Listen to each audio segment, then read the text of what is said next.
di tengah tantangan strategis yang terus berkembang. Kepemimpinan tangguh adalah kunci. Kepemimpinan strategis harus mampu mengantisipasi dan merespon perubahan lingkungan global. Kementerian Pertahanan melalui Badiklat Kemhan menghadirkan berbagai kursus kepemimpinan untuk membentuk pemimpin masa depan yang adaptif, profesional, dan berintegritas. Kami mendapatkan pembelajaran dari narasumber ataupun tenaga pendidik yang qualified dari berbagai kementerian dan lembaga negara, bahkan dari akademisi di perguruan tinggi. Kursus kepemimpinan Kemhan dan TNI menyiapkan pemimpin strategis untuk Indonesia kuat. Kursus ini membentuk fondasi mental dan intelektual sebagai pemimpin strategis. Assalamualaikum warahmatullahi wabarakatuh. Shalom, Om Swastiastu, salam sejahtera bagi kita semua. Halo Sobat Badiklat, selamat datang di podcast Badiklat Kemhan, ruang inspirasi untuk menggali cerita, strategi, dan semangat kepemimpinan dari para insan pertahanan yang berkomitmen membangun Indonesia yang tangguh. Saya, Kolonel C.A.J. Kuat Julia Astuti Estos Kemhan, siap menemani Anda dalam episode spesial yang akan mengangkat salah satu program unggulan Badiklat Kemhan yang dirancang untuk mencetak pemimpin-pemimpin strategis yang tangguh di lingkungan Kementerian Pertahanan dan TNI. Dan spesial pada hari ini kita kedatangan tamu istimewa yang telah hadir bersama kita, seorang perwira dengan rekam jejak yang kuat di bidang strategis dan kini juga aktif di Lembaga Pendidikan Sekolah Staf Komando TNI Angkatan Udara sebagai perwira penuntun atau patun. Beliau adalah alumni kursus kepemimpinan dan manajemen pertahanan Angkatan ke-19 tahun 2025. Mari kita sambut dengan hangat Bapak Kolonel Karl Jusak Marikson, Perlindungan Siahaan SEMSI. Halo Pak Jusak, apa kabar? Semoga sehat selalu ya. Halo Bu Julia, terima kasih telah mengundang kami pada podcast Badiklat Kemhan. Sangat senang berbagi dengan para sobat Badiklat Kemhan. Terima kasih Pak Jusak sudah berkenan dan menyempatkan waktunya untuk hadir dan berbincang-bincang dengan saya di podcast Badiklat Kemhan pada hari ini ya Pak ya. Iya. Pak Jusak, mungkin banyak pendengar nih yang penasaran dan belum terlalu familiar dengan Pusdiklat Jemen Pertahanan ini. Mungkin Bapak bisa jelaskan dan apa yang membuat Bapak tertarik untuk mengikuti pendidikan ini? Silakan. Baik. Kursus manajemen kepemimpinan Kemhan ini adalah kursus yang mencetak pemimpin strategis dengan bekal kepemimpinan dan manajemen dan kemampuan merumuskan kebijakan pertahanan. Saya tertarik karena ingin memperluas wawasan dan mempersiapkan diri untuk memahami dinamika geopolitik dan tantangan yang lebih kompleks di masa yang depan. Saya tertarik mengikuti kursus ini. Selain memiliki kompetensi kepemimpinan dan manajemen, kita juga mampu menganalisis dan merumuskan kebijakan visi dan misi dan implementasinya pada bidang pengelolaan sumber daya pertahanan negara. Wah, menarik sekali ya Pak ya. Jadi Suspim Jemen ini bukan hanya belajar soal gaya kepemimpinan ya Pak ya, tapi juga tentang how to think strategically, bagaimana mengelola sumber daya, baik itu sumber daya manusia, sumber daya alam, dan sarana dan prasarana lainnya untuk menyusun kebijakan pertahanan ya Pak, hingga memahami dinamika geopolitik. Itu begitu Pak? Betul sekali. Di kursus ini kita diajak berlatih cara berpikir bagaimana pemimpin yang tidak hanya reaktif tapi juga antisipatif dan visioner. Baik Pak Jusak. Pak Jusak boleh dijelaskan sedikit Suspim Jemen Angkatan ke-19 tahun 2025 ini jumlah peserta kursusnya berapa dan dari instansi mana saja Pak? Baik. Suspim Jemen Angkatan ke-19 ini terdiri dari personel Kemhan, baik dan TNI, baik dari TNI Angkatan Darat, Angkatan Laut, dan Angkatan Udara. Jumlah dari pesertanya ada 20 orang. Senang sekali ya Pak ya, selain bisa menambah wawasan dan ilmu pengetahuan tentang kepemimpinan dan manajemen pertahanan, kursus ini juga menambah relasi atau pertemanan dari berbagai instansi Kementerian Pertahanan maupun TNI ya Pak ya? Betul Ibu. Pak Jusap, bisa kita ketahui bersama bahwa kursus kepemimpinan dan manajemen ini menggunakan metode pembelajaran blended learning, yaitu menggabungkan sistem online dan offline berupa Zoom meeting, learning management system atau LMS, serta klasikal. Selama mengikuti kursus dengan metode blended learning ini Pak, apakah ada tantangan atau kendala yang Bapak hadapi selama proses pembelajaran tersebut dan bagaimana Bapak mengatasinya? Baik Ibu.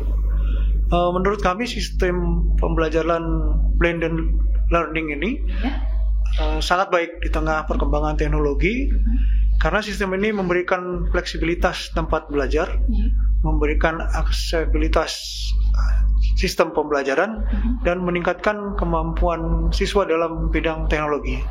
Dan untuk sistem di klasikal sendiri, kami dapat melaksanakan dengan baik dalam bimbingan pemberian materi maupun bimbingan karya tulis ilmiah ataupun dalam bimbingan seminar. Menarik sekali ya Pak ya. Berarti dengan metode pembelajaran blended learning ini Pak Jusap bisa belajar dari mana saja ya Pak ya, baik dari ruang kerja, di rumah ataupun tempat favorit lainnya ya Pak ya.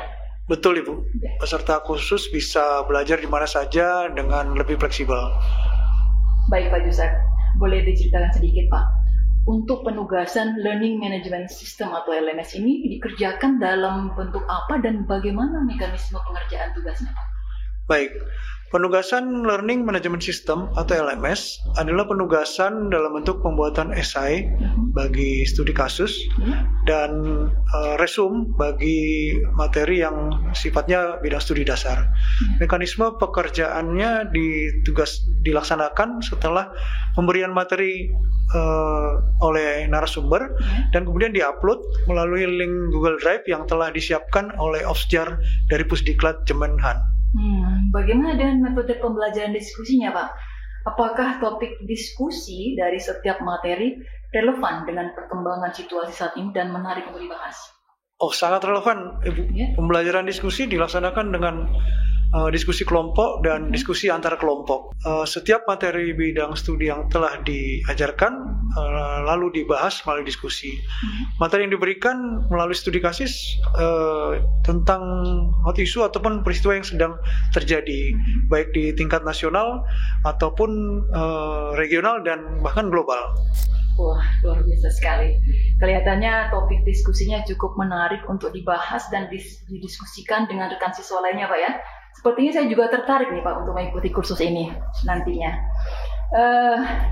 Bapak, sekian banyak materi dan kegiatan, apakah pengalaman atau momen serta materi yang paling menarik dan berkesan saat Bapak menjalani kursus ini?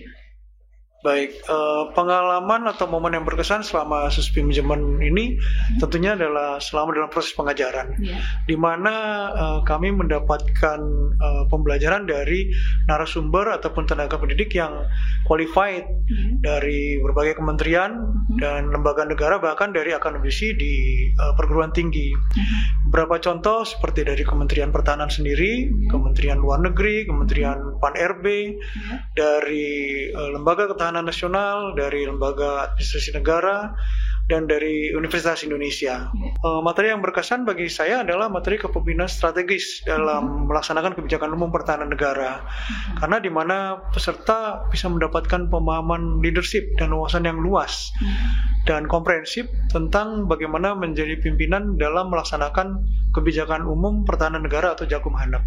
Kursus kepemimpinan dan manajemen pertahanan ini narasumbernya berasal dari tenaga pendidikan yang qualified ya Pak ya, baik dari kementerian maupun lembaga negara. Betul. Tentunya banyak lesson learn atau pengalaman yang bisa Bapak peroleh dari para narasumber dan bisa dijadikan model atau panutan dalam bersikap maupun bertindak nanti di satuan ya Pak ya. Jadi bukan hanya duduk di kelas mendengarkan teori, tapi juga banyak berinteraksi dan diskusi kritis dengan rekan-rekan lainnya ya Pak ya. Ya, betul sekali Bu. Justru disitulah kekuatan kursus ini. Kita belajar dari pengalaman serta memperluas wawasan lintas sektoral. Pak Jusap, tadi Bapak sampaikan bahwa salah satu materi yang paling berkesan adalah materi kepemimpinan strategis dalam melaksanakan kebijakan umum pertahanan negara ya Pak ya. Boleh diceritakan sedikit Pak tentang leadership seperti apa yang diperlukan dalam melaksanakan kebijakan umum pertahanan negara. Baik Ibu. Jadi dengan mempelajari kepemimpinan strategis, kami mendapatkan suatu pemahaman bahwa kepemimpinan strategis itu berbeda dengan kepemimpinan operasi yang pada umumnya kita ketahui dari berbagai aspek utama. Kepemimpinan operasional itu berfokus pada efisiensi sumber daya dan efisiensi proses, sedangkan kepemimpinan strategis lebih bersifat visioner dan berorientasi jangka panjang. Kepemimpinan strategis harus mampu mengantisipasi dan merespon perubahan lingkungan global, menyusun visi dan misi yang selaras dan kebutuhan organisasi di masa depan, menciptakan struktur organisasi yang fleksibel dan responsif dengan tantangan global, serta mengembangkan budaya inovasi untuk menghadapi disrupsi teknologi. Kepemimpinan strategis ini mencakup ruang lingkup yang lebih luas, orientasi waktu yang lebih panjang, dan fokus utama pada masing-masing pendekatan. Sehingga dapat disimpulkan bahwa penekanan kepemimpinan strategis pada visi jangka panjang, formulasi kebijakan, dan adaptasi terhadap perubahan lingkungan yang lebih complicated.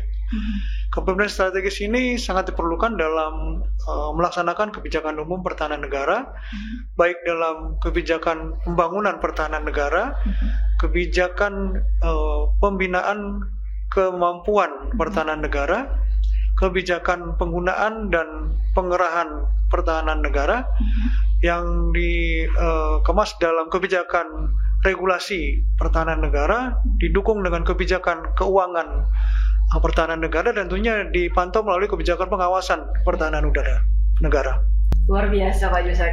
Intinya kepemimpinan strategis ini menerapkan gaya kepemimpinan yang lebih visioner dan berorientasi jangka panjang, serta lebih fleksibel dan responsif terhadap dinamika perubahan. Gitu ya Pak ya? Betul sekali Bu. Baik Pak Yusak.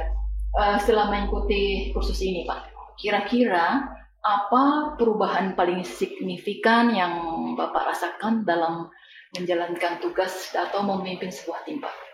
Baik, perubahan yang saya dapatkan setelah mengikuti kursus ini sangat banyak Ibu. Salah satunya saya akan lebih memahami dan confidence dalam pelaksanaan tugas, karena ilmu kepemimpinan dan manajemen strategis ini mengajarkan kami untuk dapat menganalisis pemecahan masalah dan pengambilan keputusan pada organisasi yang kami pimpin, sehingga kami bisa memberikan kontribusi kepada organisasi sesuai dengan tugas dan fungsinya. Artinya kursus ini bukan hanya bekal jangka pendek, tapi investasi jangka panjang untuk karir dan pengabdian di sektor pertahanan, gitu ya Pak? Tepat sekali Bu. Kursus ini membentuk fondasi mental dan intelektual sebagai pemimpin strategis. Luar biasa Pak. Jadi selain memperoleh kemampuan di bidang kepemimpinan dan manajemen, kursus ini tentunya akan menjadi credit point atau nilai tambah untuk meningkatkan karir para peserta kursus nantinya ya Pak ya. Saya yakin dan percaya setelah mendengar testimoni dari Bapak pada hari ini, pegawai Kemhan dan TNI lainnya yang belum mengikuti kursus ini juga berharap dan berdoa menjadi bagian dari pendidikan suspinjemen berikutnya ya Pak ya.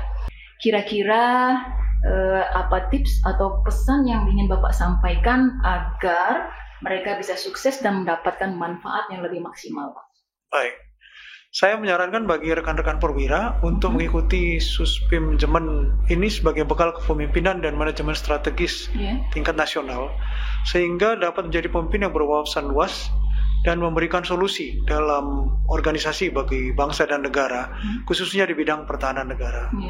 Ikuti kursus ini dengan pikiran terbuka, siapkan diri untuk keluar dari zona nyaman, thinking out of the box, aktif dan berdiskusi, manfaatkan kursus ini untuk meningkatkan jaringan sesama peserta kursus. Wah, sangat menginspirasi Pak. Kuncinya keterbukaan dan kolaborasi ya Pak ya. Betul. Jadi, sekali. Bukan hanya cuma ikut, tapi benar-benar hadir dalam prosesnya ya Pak ya. Betul. Luar biasa, sangat menginspirasi. Terima kasih banyak Pak Jusak atas cerita dan insight yang sangat berharga pada hari ini. Semoga bincang-bincang kita pada hari ini bisa menjadi penyemangat, belajar, berkembang, dan berkontribusi lebih besar dalam sistem pertahanan negara kita ya Pak ya. Terima kasih juga Bu Julia. Ya. Saya juga berharap semoga makin banyak pemimpin strategis yang lahir dari lingkungan Kemhan dan TNI. Amin ya Rabbal Alamin. Amin. Itu tadi obrolan kita bersama Kolonel Karl Jusak Marikson Perlindungan Siahaan SEMSI yang telah bercerita dengan penuh semangat. Dari podcast Badiklat Kemhan, saya Kolonel Ciajekowat Julia Astuti Esos Emhan, pamit undur diri. Terima kasih atas segala perhatian dan mohon maaf atas segala kekurangan. Saya akhiri dengan mengucapkan billahi taufik wal hidayah. Wassalamualaikum warahmatullahi wabarakatuh. Jangan lupa follow dan share podcast Badiklat Kemhan. Sampai jumpa di episode selanjutnya. Salam bela negara.